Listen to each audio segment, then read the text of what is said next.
So, hello everyone. I'm so glad to have Elva Xia here for our LDRS 320 Ethical Dilemma Leader Interview video. So, we all know you work in TW, but could you please tell us what is your specific position in the school? My current position is named Academic Advising Coordinator. So what I do is that I look after our students who are enrolled in the Bachelor of Arts in Leadership, and I help them to review their transcript and to see what to plan for the specific courses that meets their course need to graduate, as well that we look after their GPAs to ensure they meet the minimum requirement to graduate. Wow, sounds so great. And could you please tell us the nature of your leadership? So working at this position, my work involves a lot one-on-one communications with students. So I feel like many times that I'm being a servant leadership to our students in helping them to draft a individualized personal plan, study plan that meets their personal and their professional life. And how long you have the position? And what type of work do you do? Or any other challenges and rewards? I've been working at Trinity for the fifth year. However, I'm entering the third year at the current position. I used to work at the front desk for student service, where I would help students to register for courses and follow up with payment. My current role is more looking at the students' course schedule and know more about the payment. And so next, let's discuss an ethical dilemma you experience in your workplace. And please describe this ethical dilemma you have faced. So there was an incident that happened. The tough situation was we had a student who had depression caused by the COVID isolation, and he was receiving treatment in his home country. However, there was a significant disagreement among the student and his mother when the student wanted to return to Canada to continue his study, and the mother thought it was be good for him to stay in the home country and stay with the family. So the situation got worse when the student chose to left the home country without communicating to the family. The mother have approached us and wanted to see if the student was attending classes and was physically doing well. So with my previous working experience with the student, I have gained his verbal consent to share his academic performance with the mother. However, the consent was not done on paper, on documents. When the mother approached the school to check on the student's well-being, there was a disagreement among myself and the other colleague who was insistent to have the paper consent to be in place first, while I was in the perspective that to discover if the student was physically safe.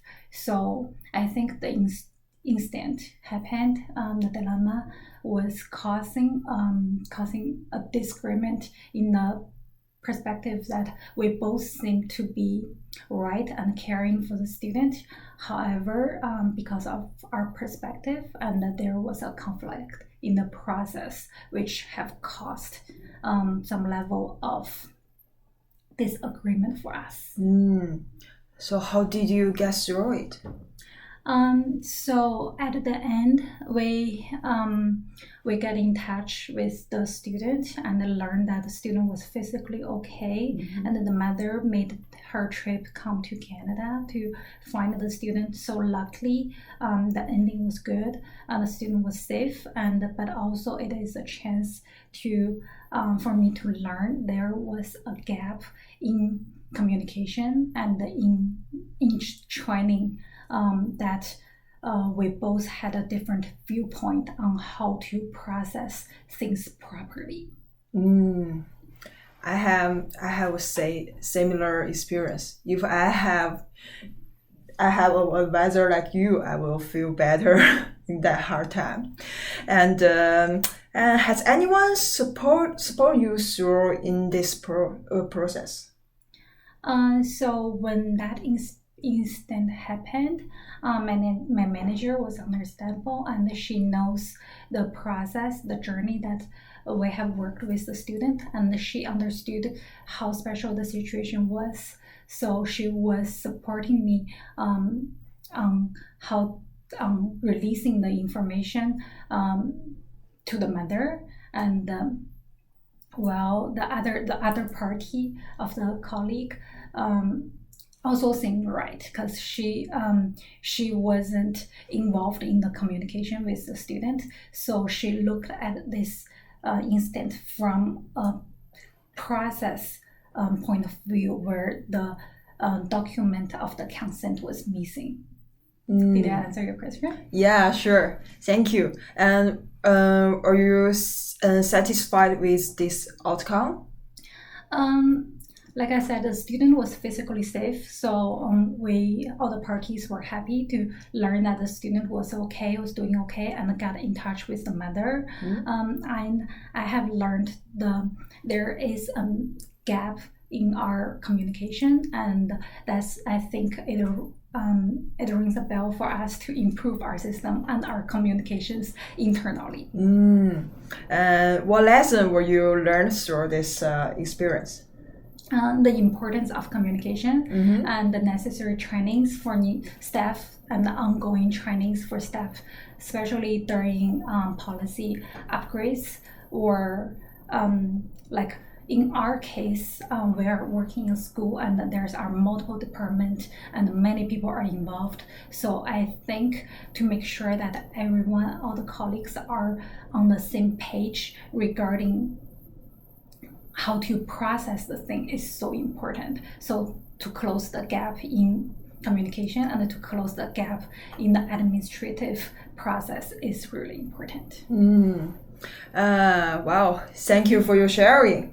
And any other advice for the leadership students, or any other things you want to share with us?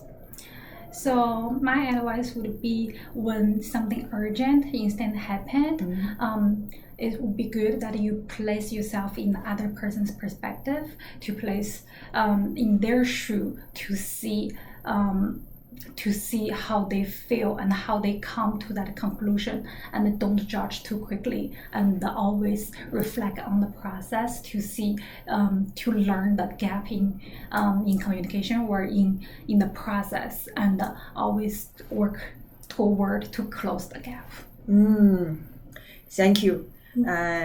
I learned lots from you, and thank you for sharing again, and thank you for watching.